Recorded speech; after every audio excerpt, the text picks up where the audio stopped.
not Al-Qaeda, white supremacy. So when we reviewed those tapes, it started to make sense. Like the Mongols and the Visigoths before them, these dreaded white supremacists have declared war on civilization, these Trump voters, and the evidence for that is all around us. We've just ignored it because on some level we don't want to know. But in retrospect, it was always right in front of us. You recall when Trump voters looted that Macy's in New York City.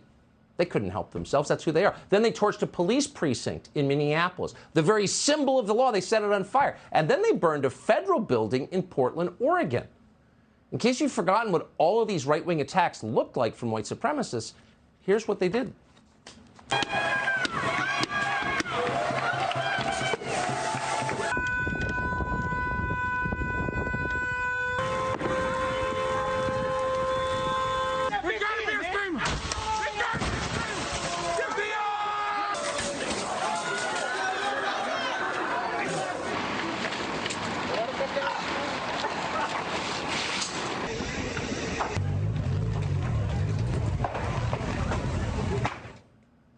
So you can see why they're putting up barriers in front of the Supreme Court. Those people are so happy with Sam Alito's opinion, they might start burning and looting again. And of course, that would be consistent with the years-long reign of right-wing terror we've been living through.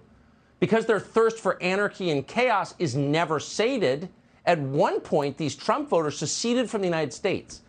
They set up their own nation of lawlessness, drugs and squalor, and violence within the very city limits of Seattle. Just like the Confederates of 1861, but with more weed and spray paint. Right in the middle of Seattle. Talk about brazen, but that's who they are. That could happen in your town. No wonder America's abortionist community is cowering in fear tonight. And it gets worse.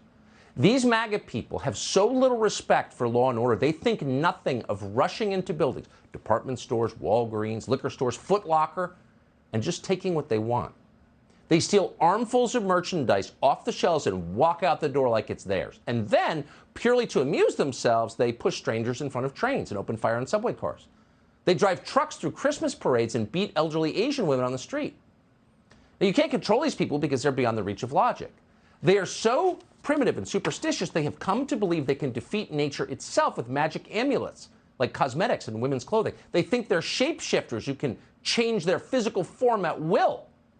Just become something different. You're seeing one on your screen right now. People like this don't believe in history or science. They're barely literate. So they communicate instead in grunts and unintelligible sounds. Here's the leader, the chief of their tribe, speaking in a language only they can understand. So the best way to get something done, if it holds near and dear to you that you like to be able to, anyway.